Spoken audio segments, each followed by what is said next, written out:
আমার নাম শ্রী বিকাশ রঞ্জন বর্মন। 6 নম্বর ওয়ার্ড থেকে আমি বিজয়ী হয়েছিলাম। আজকে শেষ পরীক্ষা হয়েছে, গাঁও পঞ্চায়েতে নির্বাচিত হয়েছি। আমি আমার বিজয়ী জন্য আমি নিজেকে বেশি গর্ববোধ করি না, কিন্তু আমি গর্ববোধ করি যারা আমার সঙ্গে ছিলেন ওনারাই আমাকে বিজয়ী করেছেন।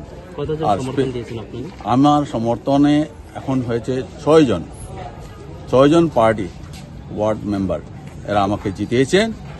অশেষ ধন্যবাদ ওদেরকে, আমি কোটি কোটি ধন্যবাদ জ্ঞাপন করতেছি। তার সঙ্গে আমাকে যে ব্যক্তি খাড়া করেছিল এই ইলেকশনে, উনি হয়েছেন জেলা পরিষদের স্বামী শ্রীযুক্ত অপু দাস মহাশয়। ওকে আমি কোটি কোটি ধন্যবাদ দিতে চাই, না হলে আমি জানতাম না আজকের দিনে যে আমি ইলেকশনে লড়তাম, এটাও জানতাম না।